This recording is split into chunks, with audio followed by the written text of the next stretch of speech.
الحمد لله رب العالمين، والصلاة والسلام على النور المبين سيدنا مولانا محمد وعلى آله وصحبه الأطيبين. أما بعد،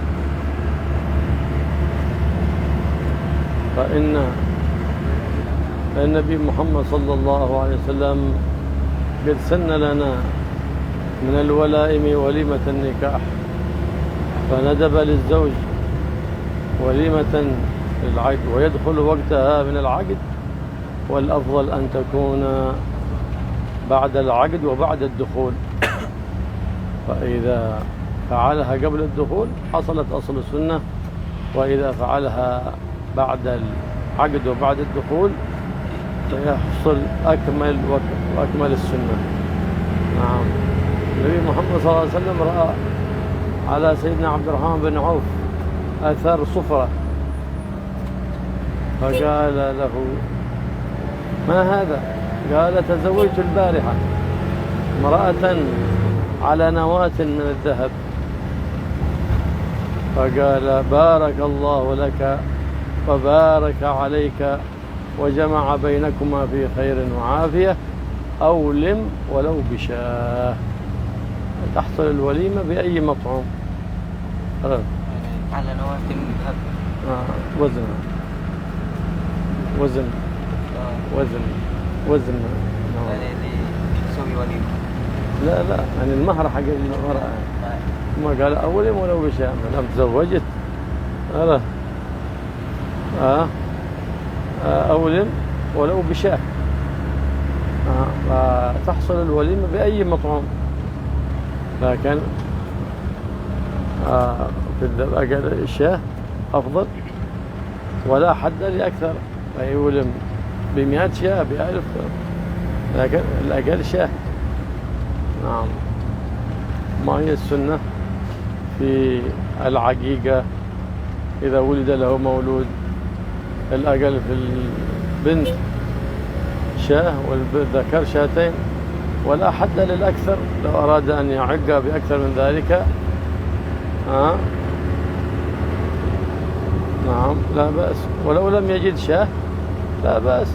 فالنبي محمد صلى الله عليه وسلم تزوج بسيدتنا أم المؤمنين سيدتنا صفية، وكانت الوليمة على سويق وتمر، فلا بأس. فبكل مطعوم تحصل الوليمة. نعم.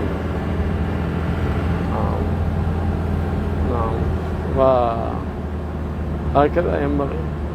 لا ينبغي أن يعمل وليمة لأجل المفاخرة والمباهاة، لا، يعملها لإقامة السنة وإظهار شعار النكاح. فقد قال صلى الله عليه وسلم: طعام أول يوم حق، وطعام الثاني سنة، وطعام الثالث سمعة، ومن سمع الله به.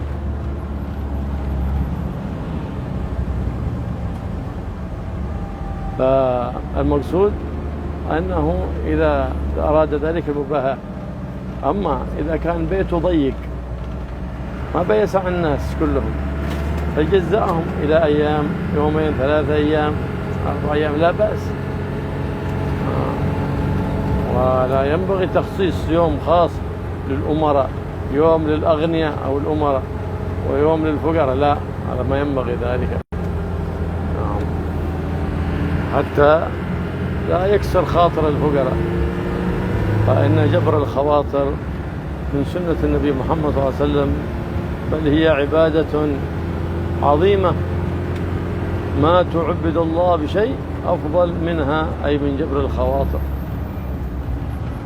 الله يجبر خواطرنا ويجبر خواطركم ويوصلنا لكمال الاتباع للنبي محمد صلى الله عليه وسلم في عافية وسلامة يا رب العالمين.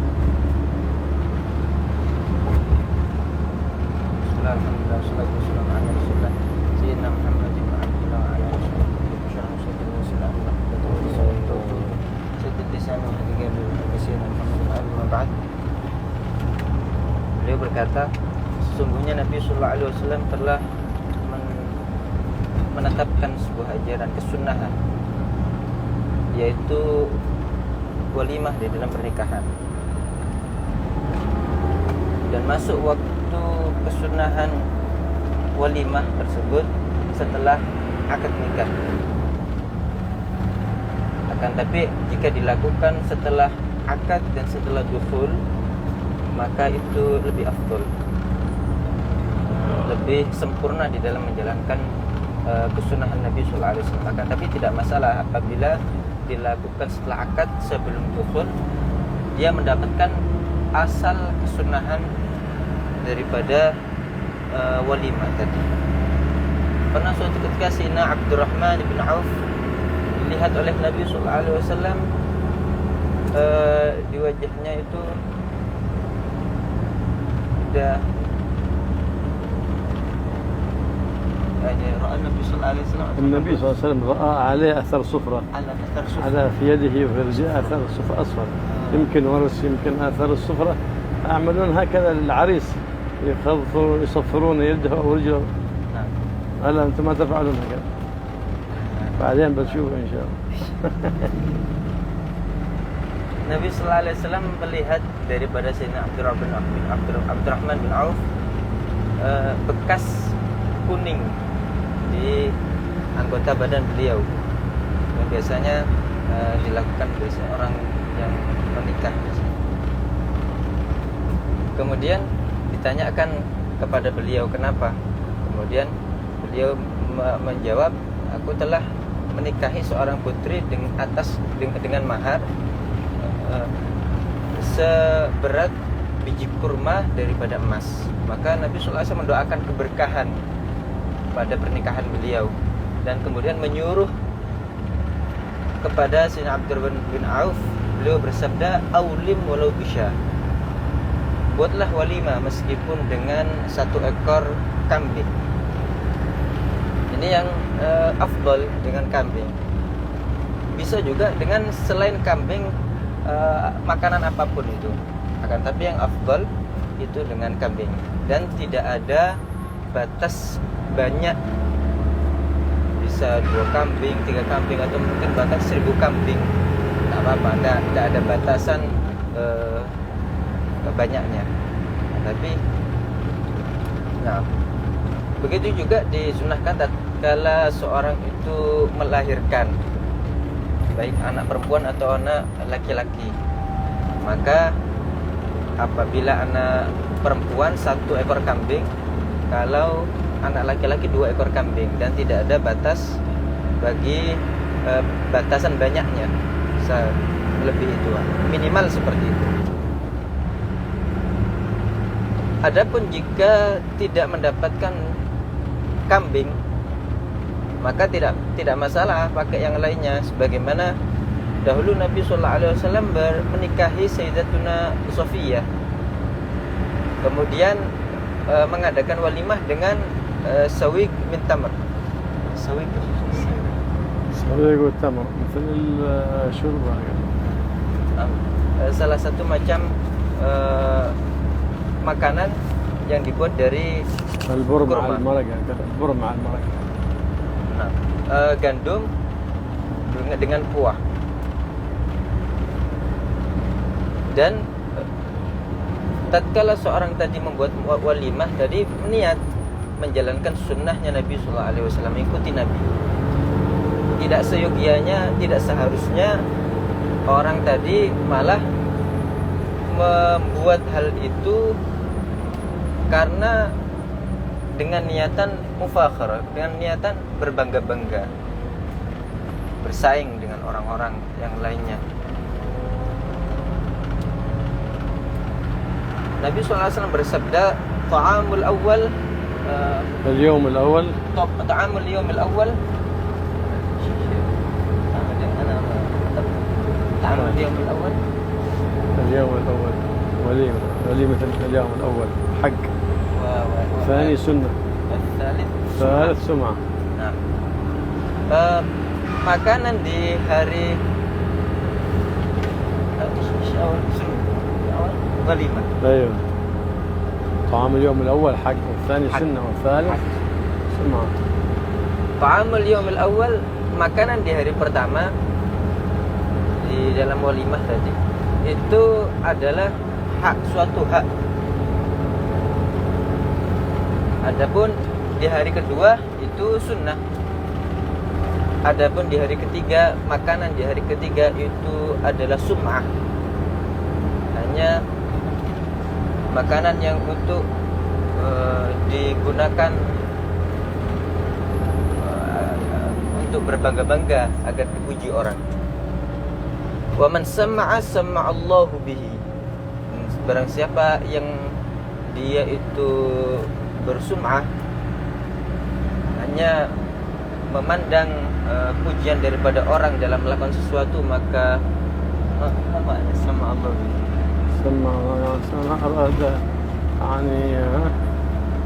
يعني أراد السمعة عند الناس والفخر عند الناس والمباهاة عرف فضحه الله سبحانه وتعالى. Maka sama Allah bihi, maka Allah akan mempermalukan dirinya tadi.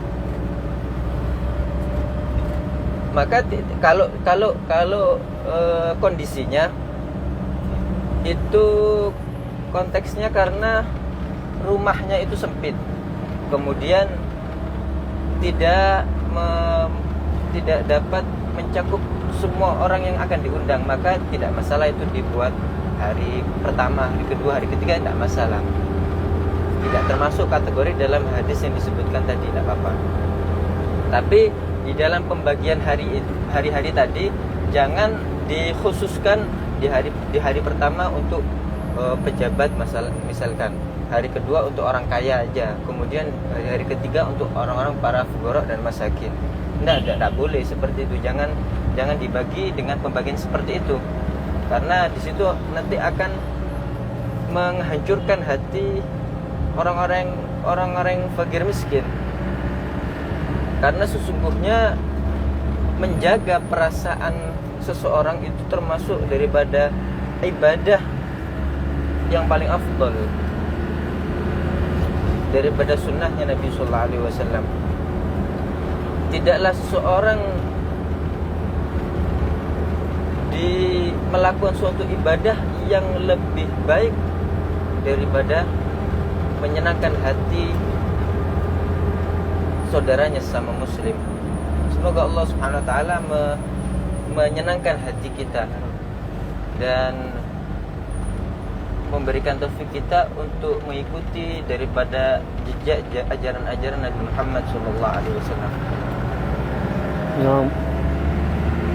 فإذا نفهم من حديث النبي محمد صلى الله عليه وسلم أنه أمر أن يبارك للزوج ويبارك للزوجة، فيقول لهما بارك الله لكما وبارك عليكما وجمع بينكما في خير وعافية. بعضهم زاد وعافية، وأما الذي في الرواية فجمع بينكما في خير. نعم، لا بأس بذلك. يقول بارك الله، ولا يقول مبروك ألف مبروك، لا، لأن مبروك اسم مفعول من البرك، زين بيكون بيبرك بعدين العبا يستطيع يقوم بعدين. لا، يقول مبارك إن شاء الله، مبارك لا بأس، وليس مبروك. لا بأس. ولا يأتي بتهنئة الجاهلية بالرفاء والبنين، هذا مكروه، هذا تهنئة الجاهلية. وقد بدأ كثير من الناس اليوم يعودون لتهنئة الجاهلية. يعودون. لا نبتغي بتعاليم نبينا محمد بدل، بل ديننا الإسلام وتعاليمنا تعاليم سيد الأنام محمد صلى الله عليه وآله وسلم. وينبغي إظهار النكاح كما قال النبي محمد صلى الله عليه وسلم: أعلنوا هذا النكاح واجعلوه في المساجد واضربوا عليه بالدف. فاضراب الدف هذا إظهار النكاح، لما يكون عقد ظاهر. لأن الحبيب محمد صلى الله عليه وسلم يقول: فصلوا ما بين الحلال والحرام الدف والصوت. الدف والصوت. الدف هذا الطار، والصوت الذي هو الزغاريت ورفع الأصوات بالقصائد المفرحة لا المحزنة. هكذا ينبغي أن يكون إظهار الفرح بآلات مباحة لا بآلات محرمة التي نص العلماء على تحريمها. ما ينبغي استعمالها في النكاح كان الدف، المراويس، الطيران، هذه لا بأس، هذه آلات له مباحة، بل إذا قصدت بها إحياء السنة صار فيها أجر وثواب لإحياء سنة النبي محمد صلى الله عليه وسلم، وعليه عمل السلف، يأتون بهذه الآلات المباحة ثم يقصدون وينشدون بالنشيد والقصيد الذي فيه كلام يرقق القلوب ويفرح القلوب ويفرج الكروب ويبعد كل مرهوب. هكذا ينبغي من سنتهم يعملون هكذا، فلا ينبغي أن يعمل تهليل النكاح، هذا ما هو مناسب، يعني يعمل تهليل حق الأموات ما هو مناسب.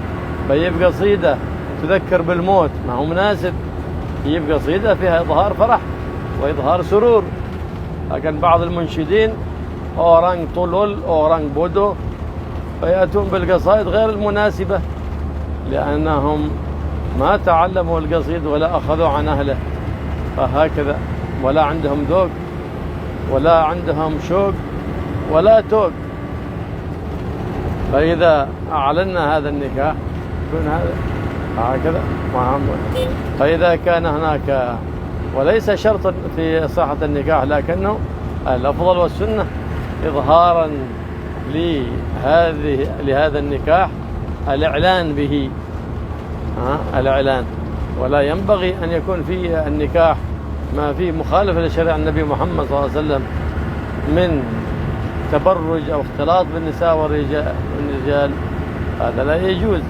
يبغى البركة في العقد وبركة في النكاح، فإذا نساء بكامل زينتهن يختلطن بالرجال أو يظهرن على الرجال، فما يقع في هذه الأزمان من أن يأتي العاقد ويقعد قدام الزوجة بكامل زينتها عند الرجال، كيف ينظرون إليها؟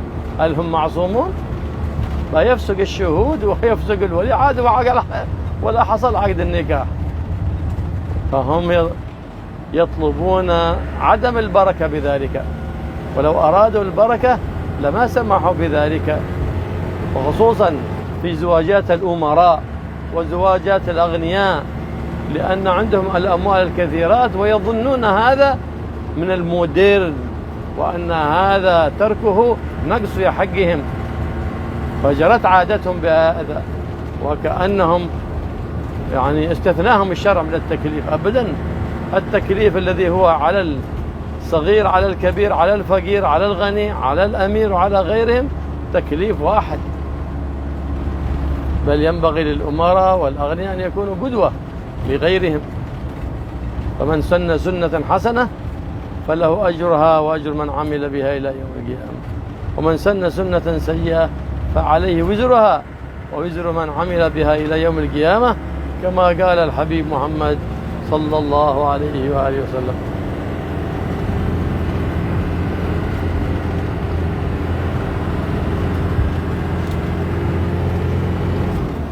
Dan juga diperintahkan di dalam peringatan ini untuk didoakan agar diberkahi bagi suami dan diberkahi juga bagi istri, dengan mengatakan barakallahu laka baraka alaika wa jama'a bainakuma fi khairin wa afiya. Ma alladhi jara fi khairin wa afiya. في خير بس الأثر في خير حرب زهد وعافية. Di dalam athar sampai fi khairin saja, tapi tidak apa-apa jika ditambah fi khairin wa afiyah. Dan tidak mengatakan mabruk alfa mabruk, karena mabruk itu dari isim maf'ul barakah. Tatkala barakah dalam bahasa Arab, tatkala konta itu turun untuk duduk itu barakah namanya. Mabruk dudukkan, akhirnya tidak bisa berdiri lagi nanti. berikutnya. Dan juga tidak dianjurkan untuk mengucapkan selamat dengan ucapan selamatnya orang-orang jahiliyah terdahulu, seperti birrafa'i wal banin. Tidak dianjurkan karena itu tahniahnya orang-orang jahiliyah.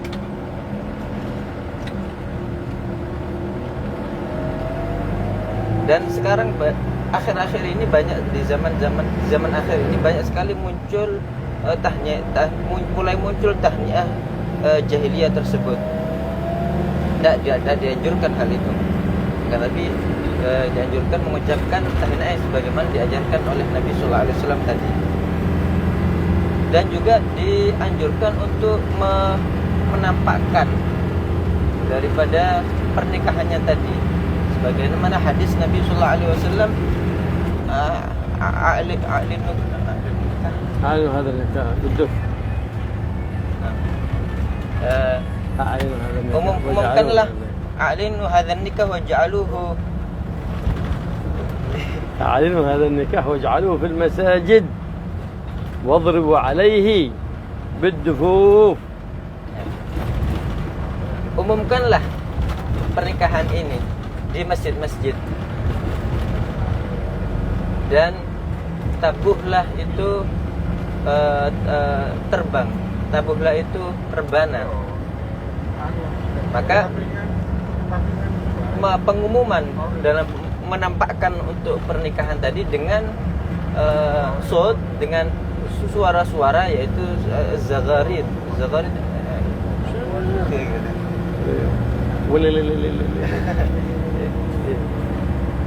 seperti suara-suara yang khas yang biasanya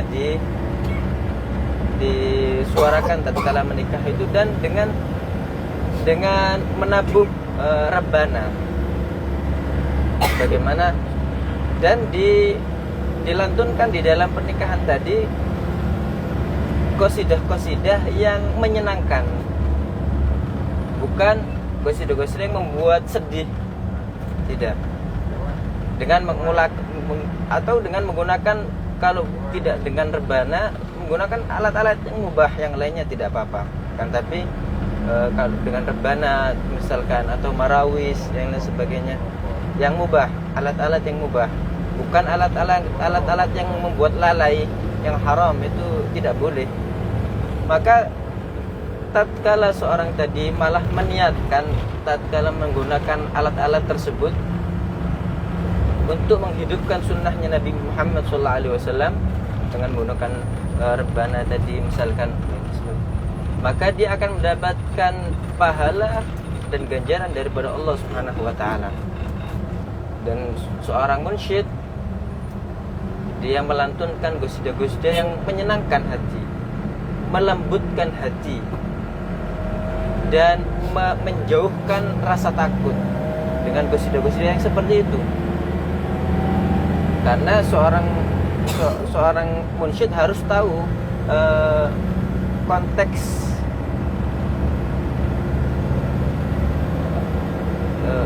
agar dia menyesuaikan daripada acara yang dilakukan. Dan tidak dianjurkan tatkala di acara pernikahan tadi dibuat tahlil. Itu tidak pas. Atau seorang munsyid tadi melantunkan qasidah yang mengingatkan kematian. Ini juga tidak pas. Karena pernikahan identik dengan dengan kebahagiaan, kesenangan. Seorang munsyid harus memiliki dzauq, harus memiliki rasa, tahu bagaimana yang sesuai tuntutan keadaan pada waktu itu. Adapun munsyid yang tidak memiliki dzauq, yang tidak mengambil qasidah tadi, dia tidak mendapatkan talaki dari orang-orang sebelumnya, orang munsyid yang sebelumnya. Ini adalah munsyid-munsyid yang bodoh, yang nggak tahu. Dia begitu saja. Yang penting dia melantunkan qasidah, tidak tahu apa yang cocok, apa yang sesuai dengan tuntutan keadaan, dia tidak mengetahui itu. maka dianjurkan untuk kita mengumumkan daripada nikah, kita tampakkan agar orang-orang itu tahu.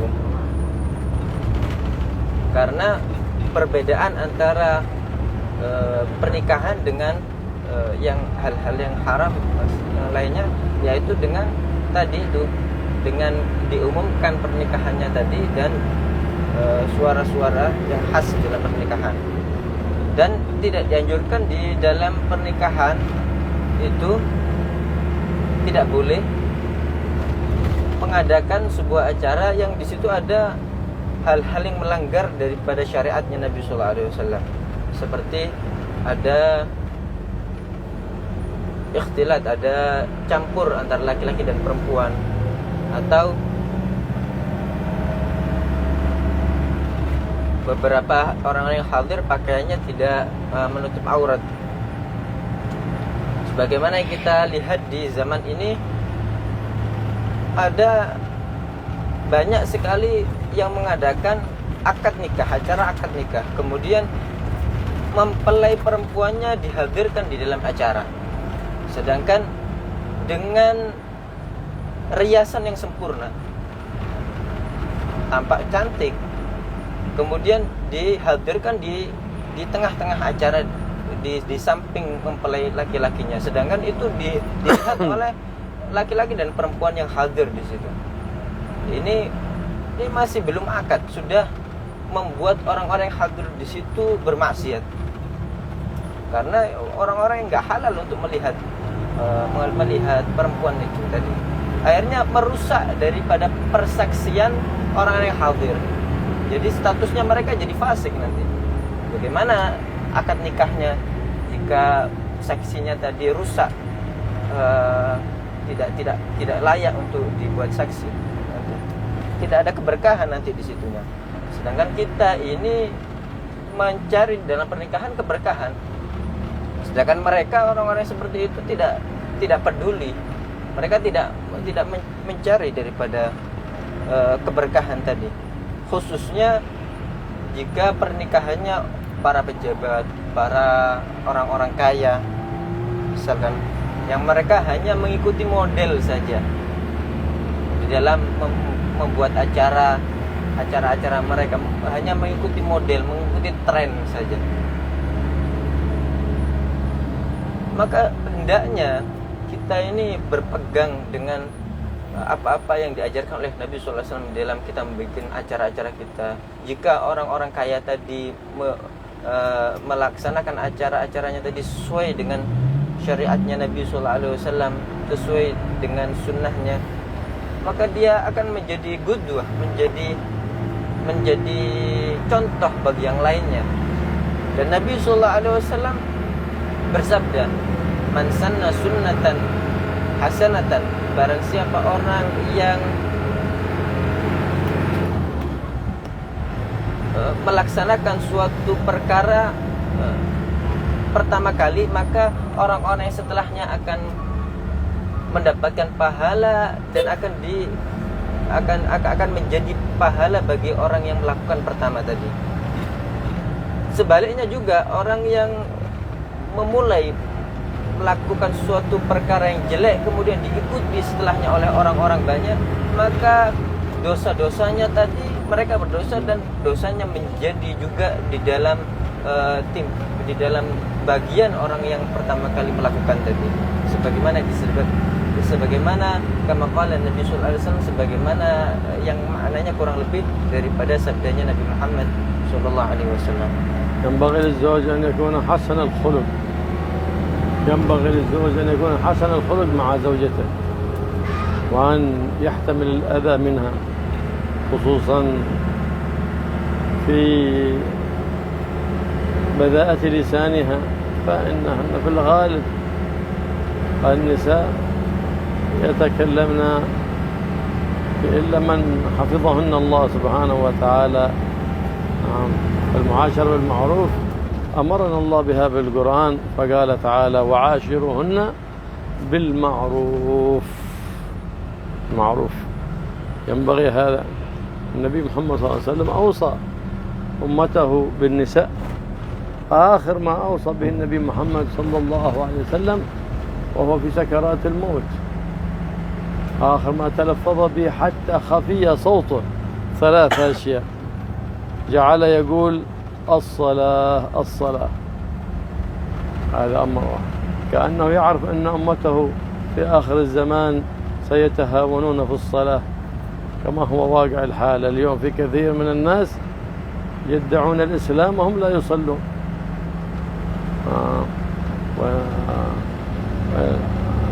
يقول النبي محمد العهد الذي بيننا وبينهم الصلاة، يعني أنه من ترك الصلاة متعمدا فقد كفر.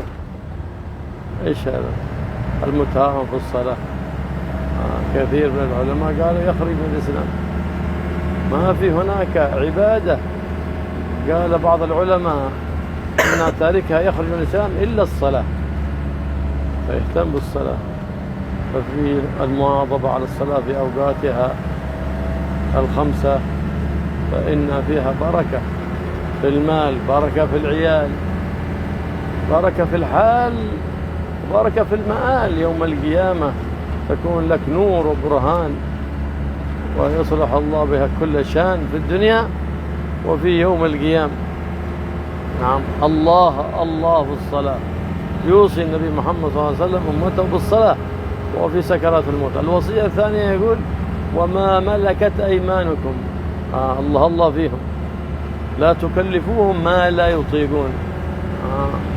الله جعل هذول العبيد بأيديكم، لا تكلفوهم ما لا يطيقون، فهم جعلهم تحت أمركم، ولو شاء لجعلكم أنتم تحت أمركم، فاحمد الله أنه ما جعلك في العبودية وجعل عبوديتك لله وحده، فاحمد الله ولا تؤذي عبدك ولا تكلفه من العمل ما لا يطيق.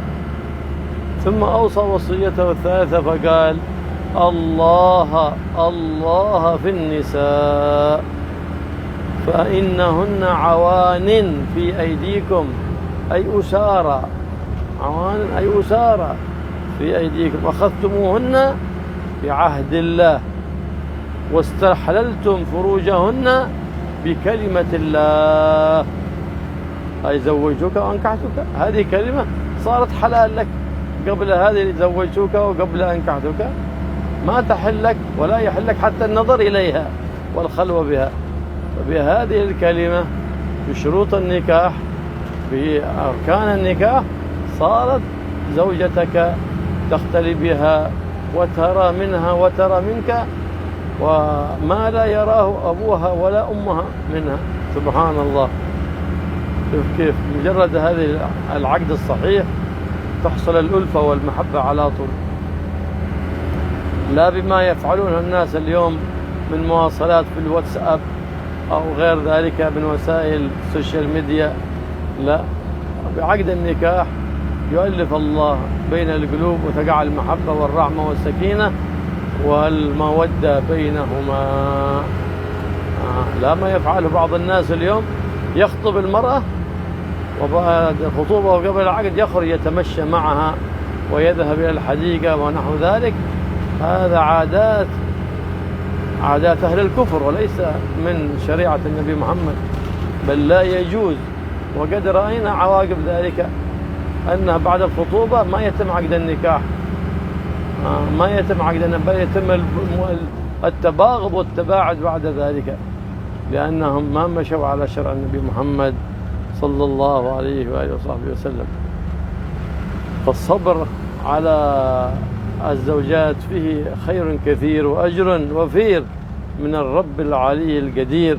وقد قال البشير النذير محمد صلى الله عليه وآله وسلم من صبر على سوء خلق امرأته أعطاه الله من الأجر مثل ما أعطى أيوب على بلائه. ومن صبرت من النساء على سوء خلق زوجها أعطاها الله عز وجل مثل ما أعطى آسيا امرأة فرعون.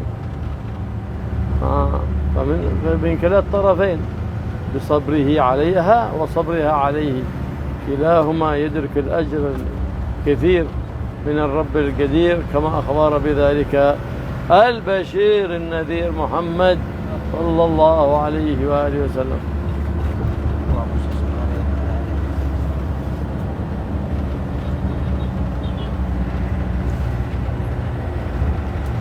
Dan seyogianya lah bagi seorang suami untuk menjadi orang yang baik akhlaknya kepada istrinya, dan hendaknya juga dia menanggung beban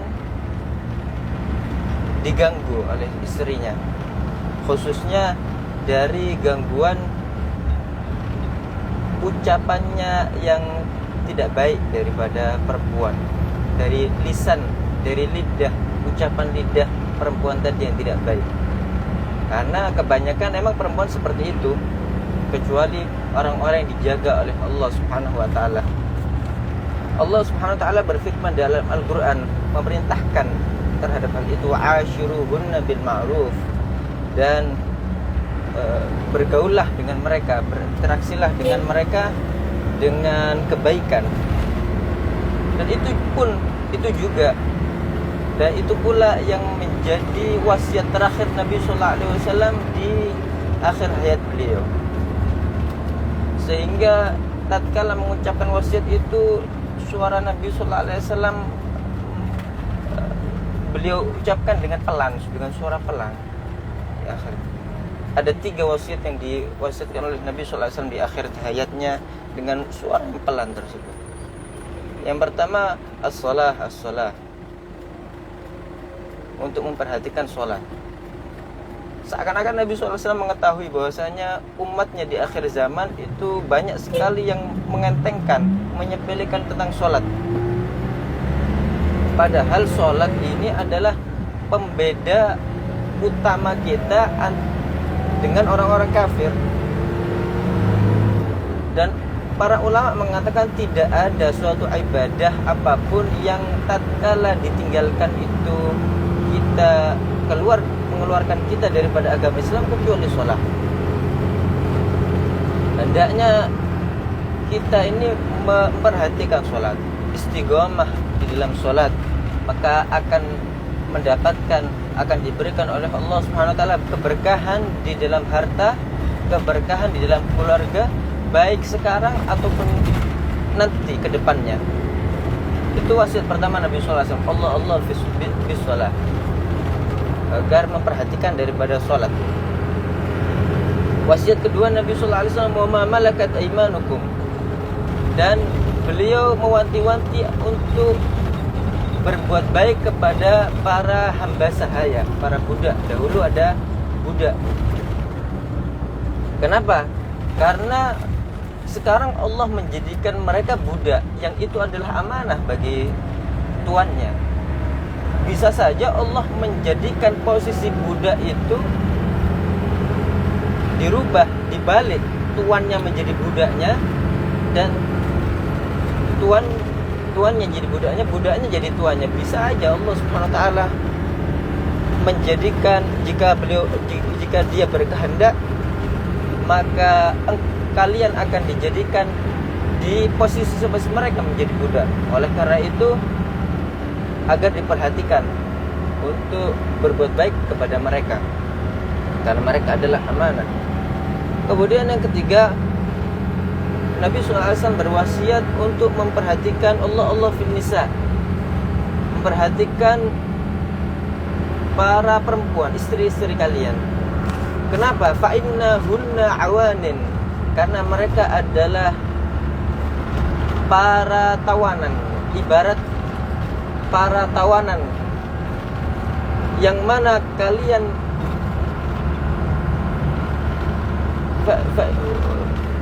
fa innahunna awanin akhadtumuhunna bi kalimatillah. Awanin ayu Sarah. Naam Sarah. Akhadtumuhunna bi ahadillah wa istahaltum furujahunna bi kalimatillah. Kalian mengambilnya dengan perjanjian dari Allah Subhanahu wa taala. Kalian mengambil mereka, para perempuan, dengan perjanjian kepada Allah Subhanahu wa taala, dan kalian menghalalkan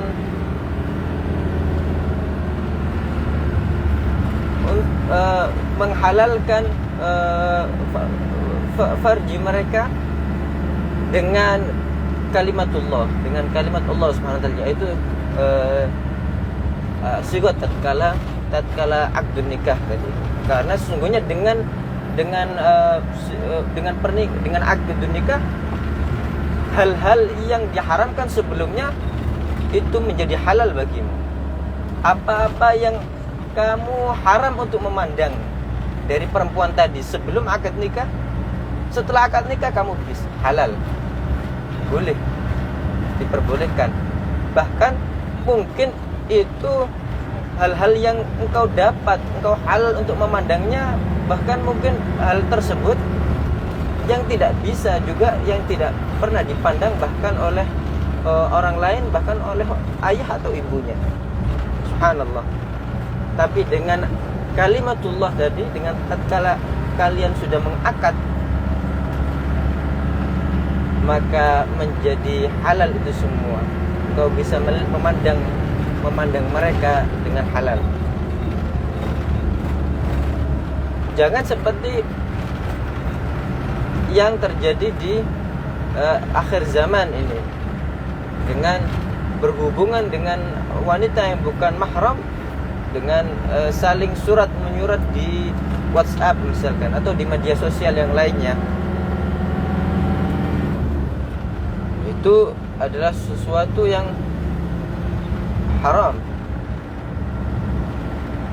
Hendaknya seorang tadi tatkala akdun nikah, tanpa adanya yang tadi surat menyurat apa-apa, langsung akad nikah. Karena sungguhnya dengan begitu nanti, dengan akad nikah tadi, Allah akan melembutkan ke hati keduanya, memberikan rasa cinta kepada keduanya sebagai seorang suami dan istri. Sebagian mereka, orang-orang di zaman akhir ini, malas tatkala setelah lamar, setelah meminang, malah mungkin sudah berduaan, sudah bisa diambil, sudah diajak kemana-mana. Ini termasuk adatnya orang-orang kafir. Dan kata beliau, kami menyaksikan sendiri orang yang menjalankan hal demikian belum sempurna akad nikah itu dilaksanakan, belum akad nikah, belum terjadi itu pernikahan, karena mereka melakukan hal-hal yang haram tadi di situ setelahnya dipinang. Maka kata beliau, kami menyaksikan sendiri akhirnya terjadi antara keduanya tabaghud, saling benci. Kenapa? Karena mereka tidak menjalankan syariatnya Nabi sallallahu alaihi wasallam. Maka bersabar atas seorang istri itu memiliki ganjaran begitu agung di sisi Allah Subhanahu wa taala. Nabi sallallahu alaihi wasallam bersabda, barang siapa man sabara, barang siapa yang bersabar atas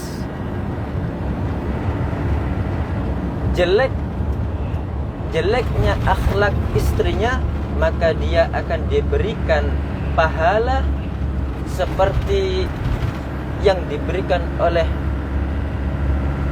Nabi Ayyub, sabarnya Nabi Ayyub atas balaknya. Dan barang siapa orang yang bersabar, istri yang bersabar atas jeleknya akhlak suaminya, maka dia akan diberikan pahala oleh Allah Subhanahu wa taala sebagaimana pahalanya Asia, Sayyidatuna Asia, yaitu istri daripada Fir'aun. Pahala sabarnya Sayyidatuna Asia atas Fir'aun, pahala yang begitu besar dari Allah Subhanahu wa taala.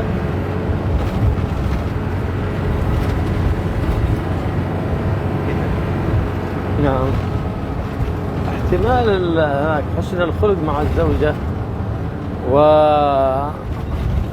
وليس معناه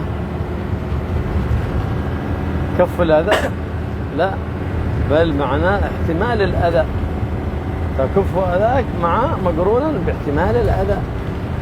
هذا حسن الخلق مع الزوجة، كما كان يفعل الحبيب المصطفى محمد صلى الله عليه وسلم، تحتملها عند طيشها، عند غضبها، وهكذا. فللنساء هكذا لابد أن يحلم الزوج على زوجته ولا يحاسبها على كل كلمة تتكلم بها، وإلا لن تدوم العشرة بينهما والمحبة، بل يتغافل عن بعض الأشياء. وإذا تكلم بكلام فيه أذى كأنه لم يسمعه، حتى تدوم المحبة وتدوم المودة بينهما. نعم. فإن أمهات المؤمنين نساء النبي محمد صلى الله عليه وسلم كنا كذلك، بل ربما تهجره الواحدة اليوم والليلة، تهجره من الصباح إلى الليل، من اليوم إلى الليل، وهو سيد الأولين والآخرين صلى الله عليه وسلم. ذات مرة سيدنا عمر بن الخطاب رضي الله عنه راجعته زوجته في أمر من الأمور، فقال لها يا لكع، فقالت له نساء النبي صلى الله عليه وسلم يراجعنه وهو خير منك، فقال خابت حفصة وخسرت إن كانت تفعل هذا. ثم ذهب إلى بنته، هذا الأب الذي يحب زوجته، فقال يا حفصة لا تغرنك بنت أبي قحافة سيدنا عائشة، فإنها محبوبة عند النبي صلى الله عليه وسلم، لا تفعلي مثلها ولا تقاري نفسك بها. فهذبها وعلمها رضي الله تعالى عنه، وخوفها من مراجعة النبي محمد صلى الله عليه وآله وصحبه وسلم. هكذا الأب الذي يحب زوجته، وقال هكذا الأب الذي يحب بنته، والأم التي تحب بنتها هكذا تهذبها وتؤدبها وتردها إلى الصواب. نعم. بل مرة من المرات سيدتنا عائشة دفعت صدر النبي محمد صلى الله عليه وسلم، الله، فزجرتها أمها، فقال لها النبي محمد دعيها فإنهن يصنعن أكثر من هذا، أكثر من ذلك، هذا بسيط، هذا أمر بسيط. لا إله إلا الله، ما أحلمه وما أعظمه صلى الله عليه وعلى آله وصحبه. نعم. وهكذا مرة جرى بين النبي محمد صلى الله عليه وسلم وسيدتنا عائشة شيء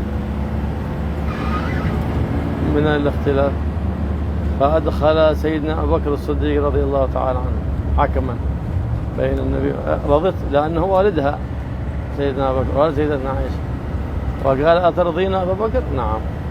فما رضت بغيره من الصحابة، لكن رضت بأبيها. فلما جعلوا حكما بينهم رضي الله عنه، فقال لها النبي محمد صلى الله عليه وسلم تتكلمين أو أتكلم أنا؟ فمن بغى يتكلم الأول؟ فقالت له لا، بل تكلم أنت ولا تقول إلا حقا. فلطمها سيدنا أبو بكر الصديق حتى خرج الدم من فيها رضي الله تعالى عنه. قال لها يا عدية نفسها، يا عدية أي عدوة نفسها، أو يقول غير الحق رسول الله ما يقول إلا الحق. فلما ضطمها خافت من سيدنا أبو بكر وهربت واختبأت خلف النبي محمد صلى الله عليه وآله وصحبه وسلم. هذا صارت الآن تحتمي بالنبي محمد صلى الله عليه وسلم، كانت تريد أن أبوها يحكم، الآن صارت تحتمي هذا الأب الشفيق الرفيق على ابنته، المحب لابنته، حتى يردها للحق والصواب. فقال الرؤوف الرحيم محمد صلى الله عليه وسلم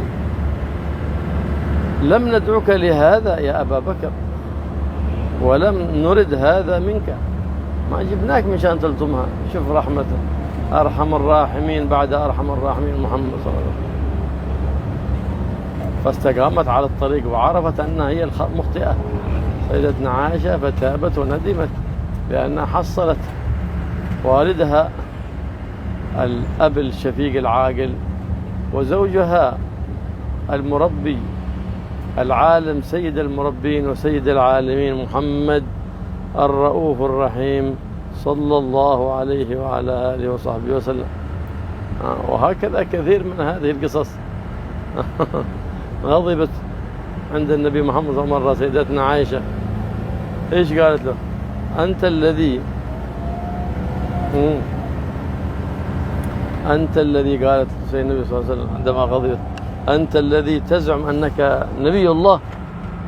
فتبسم رسول الله صلى الله عليه وسلم واحتمل ذلك حلما وكرما وفضلا ومنة منه صلى الله عليه وعلى آله وصحبه وسلم.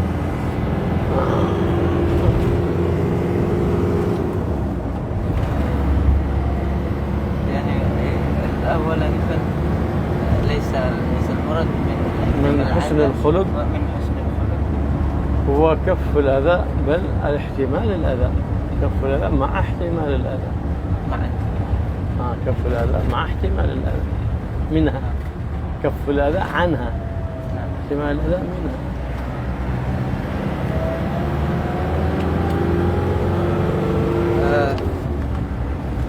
Yang dimaksud dengan husnul khuluq, berakhlak yang baik kepada istri, bukan hanya kaful adha,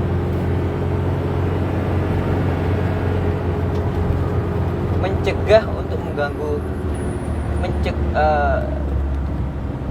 menahan gangguan daripada istri, tidak mengganggu istri, bukan hanya itu, akan tapi kaful adha bersama ihtimalul adha.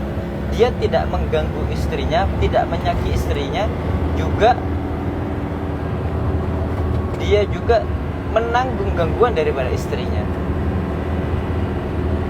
Itu yang dimaksud dengan hasanul khuluq, berakhlak yang baik kepada istri. Bukan hanya dia tidak menyakiti istri, akan tapi dia juga bersamaan dengan tidak menyakiti istri, dia juga menanggung gangguan daripada istrinya tadi. Dan jangan selalu menuntut kepada istri, jangan terlalu menghitung-hitung setiap daripada hal-hal yang kecil. Tidak, akan tapi beberapa perkara itu dia cuek, dia anggap itu tidak ada. Agar apa?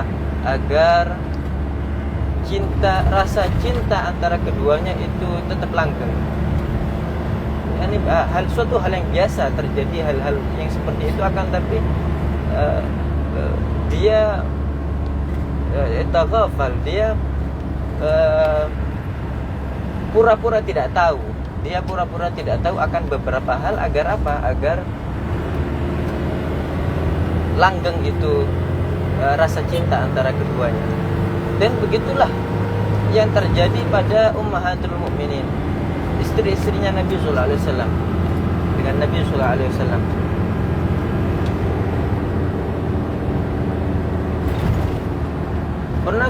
Pernah suatu ketika Sayyidatuna Aisyah itu bahkan pernah mendorong dadanya Nabi sallallahu alaihi wasallam. Kemudian tatkala keluarganya Sayyidatuna Aisyah melihat itu, akhirnya mau dimarahi, mau dihukum Sayyidatuna Aisyah. Kemudian Nabi sallallahu alaihi wasallam mengatakan kepada mereka, biarkan dia, karena sesungguhnya tidak masalah, tidak apa-apa.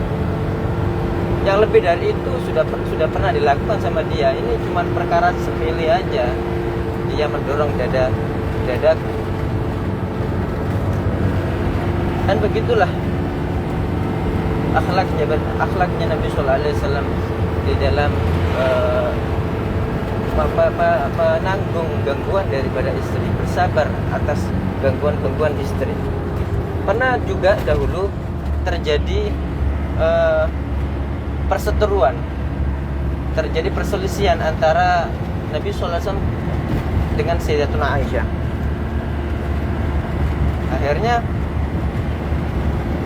Akhirnya terus demikian. Akhirnya Nabi SAW ingin menjadikan hakim di antara keduanya. Akhirnya bertanya kepada Sayyidatuna Aisyah, bagaimana? Aku akan menjadikan hakim antara kita, Abu Bakar, ayahmu. Apa engkau ridha dengan itu? Ya, enggak, kata Sayyidatuna Aisyah. Akhirnya didatangkan Sayyidina Abu Bakar untuk menjadi hakim, untuk menjadi penengah antara Nabi sallallahu alaihi wasallam dengan Sayyidatuna Aisyah yang sedang berselisih. Akhirnya kemudian Sayyidina Abu Bakar mengatakan, apakah atau Nabi sallallahu alaihi wasallam mengatakan, apakah aku yang akan mengatakan kepada Sayyidina Abu Bakar tentang permasalahannya, atau engkau yang mengatakan langsung kepada Abu Bakar? Maka kemudian Sayyidatuna Aisyah mengatakan kepada Nabi sallallahu alaihi wasallam, engkau yang ngomong, kamu yang bicara, dan janganlah berbicara kecuali itu sesuatu yang benar. Maka tatkala mendengar hal itu, Sayyidina Abu Bakar langsung menempeleng Sayyidatuna Aisyah sehingga keluar darah dari mulutnya Sayyidatuna Aisyah.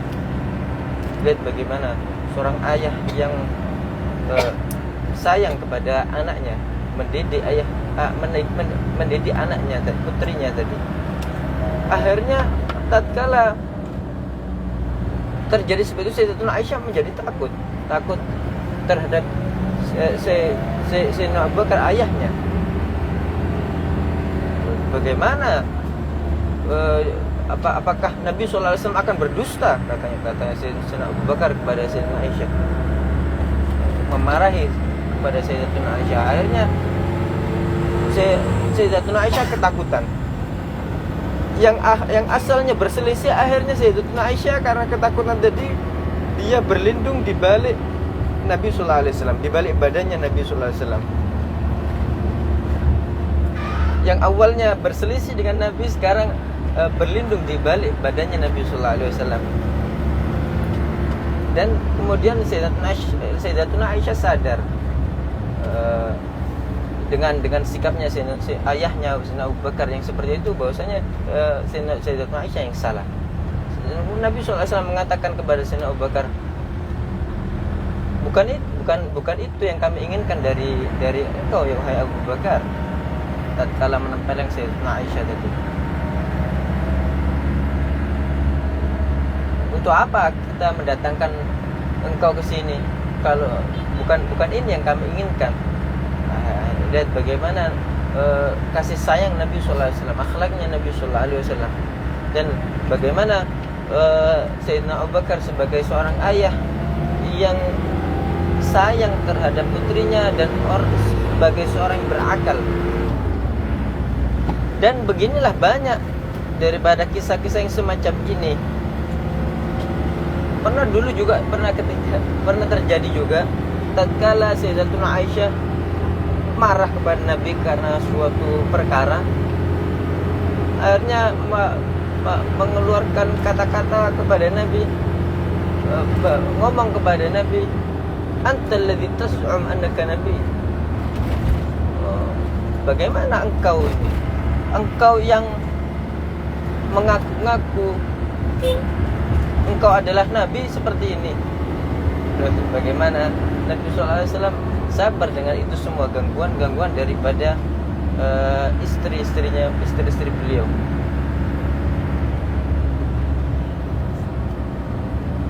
أعظم قصص الحب والغرام النبي محمد صلى الله عليه وسلم مع أمنا خديجة وأمنا عائشة. سيدتنا خديجة ما قد تكدر منها ولا تأذى منها أبدا، عاش 25 سنة لم يتكدر منها، على محبة ومودة تامة، فلهذا بقت محبتها حتى بعد انتقالها للرفيق الأعلى لم ينسى مودتها، وقد كان يكرم صويحباتها وكل من له اتصال بها. نعم. وكان يحب سيدتنا عائشة كذلك حبا كثيرا. نعم. حتى يقول لها إني لا أعرف متى غضبك من رضاك، متى تكوني غضبانة ومتى تكوني رضيانة، أعرف ذلك. فقالت يا رسول الله كيف تعرف هذا؟ فقالت إذا رضيتي قلت لا وإله محمد، وإذا غضبتي قلت لا وإله إبراهيم. قال صدقت يا رسول الله، إنما أهجر اسمك صلى الله عليه وعلى آله وصحبه وسلم. نعم. فقد كان صلى الله عليه وسلم أرحم الناس بالناس، خصوصا كما قال سيدنا أنس بن مالك، خصوصا قال أرحم الناس بالنساء والصبيان. لماذا؟ لأنهم لضعفهم كان يرحمهم النبي محمد صلى الله عليه وسلم. وهكذا لا تستعرض قوتك على الضعفاء فيبتليك الله بمن هو أقوى منك فيذلك ويهينك في مكان أنت تحتاج من يأخذ بيدك. فأكرم الضعفاء وأكرم المساكين وأكرم الصبيان وأكرم النساء، فإنك بإكرامهن يكرمك الله سبحانه وتعالى. فلا يهين النساء إلا لئيم ولا يكرمهن إلا كريم، كما قال سيد الأكرمين محمد صلى الله عليه وآله وصحبه وسلم. والله يوفقنا وإياكم للقيام بحقوق زوجاتنا وحقوق أبنائنا وحقوق والدينا، ويوفقنا لكل الحقوق لأدائها على ما يرضي الله ويرضي الحبيب محمد صلى الله عليه وآله وصحبه وسلم.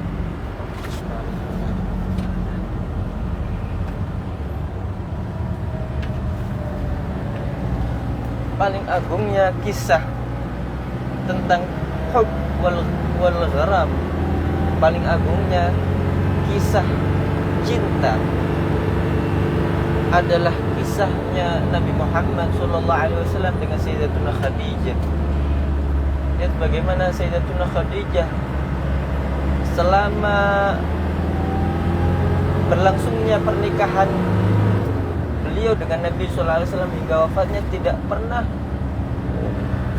hati Nabi tersakiti karena ucapan atau perbuatannya Sayyidatuna Khadijah. Ini suatu yang luar biasa, tidak ada yang seperti itu, seperti Sayyidatuna Khadijah. Bahkan setelah selama ini kamsana 25 tahun masa pernikahan Sayyidatuna kebersamaan Sayyidatuna Khadijah dengan Nabi sallallahu alaihi wasallam hingga beliau wafat, tidak pernah Nabi sallallahu alaihi wasallam tersakiti hatinya ataupun terkeruhkan hatinya dengan sebab perkataan dan perbuatannya Sayyidatuna Khadijah sama sekali. Akhirnya Nabi SAW betul-betul mencintai Sayyidatuna Khadijah melebihi daripada yang lainnya, bahkan tidak lupa dengan Sayyidatuna Khadijah bahkan setelah wafatnya. Akhirnya beliau ingat Sayyidatuna Khadijah dan setelah wafatnya selalu memuliakan, memberikan hadiah kepada sahabat-sahabatnya, kenalan-kenalnya Sayyidatuna Khadijah. Karena apa? Karena selalu ingat dengan Sayyidatuna Khadijah. Itu satu-satunya istri yang luar biasa, tidak pernah mengalami gangguan daripada Sayyidatuna Khadijah Nabi sallallahu alaihi wasallam.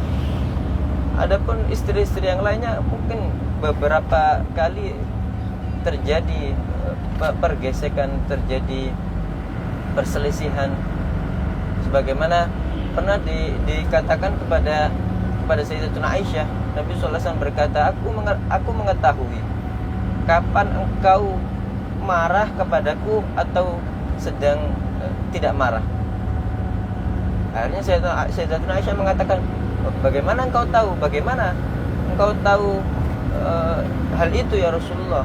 Akhirnya Nabi SAW mengatakan, jika engkau ridho, engkau tidak marah kepadaku, engkau mengatakan tatkala bersumpah wa ilahi Muhammad, la wa ilahi Muhammad, tidak demi Tuhannya Muhammad.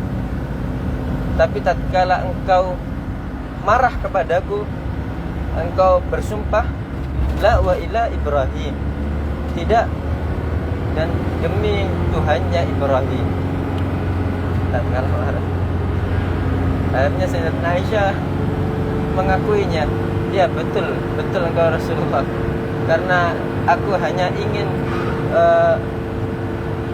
ahjur ismaka, aku tidak ingin menyebutkan namamu tatkala aku marah. Dan begitulah perempuan termasuk makhluk yang lemah, yang akalnya lemah, sebagaimana dikabarkan oleh Nabi sallallahu alaihi wasallam, perempuan dan anak-anak kecil. Maka rahmatilah mereka melebihi, karena mereka dan orang-orang yang lemah, dan jangan melihatkan kekuatan kepada mereka, jangan memperlihatkan keperkasaan di depan mereka, karena mereka orang-orang yang lemah. Berlemah lembutlah kepada mereka, karena jika engkau menampakkan keperkasaanmu, engkau keras terhadap mereka, orang-orang yang lemah tersebut, maka engkau akan diberikan musibah yang semacamnya. Engkau akan ditindas oleh orang-orang yang kuat. Dan tidaklah memuliakan tidaklah memuliakan perempuan kecuali dia adalah orang yang mulia, sebagaimana yang disabdakan oleh Nabi sallallahu alaihi wasallam, la yuhinuhunna illa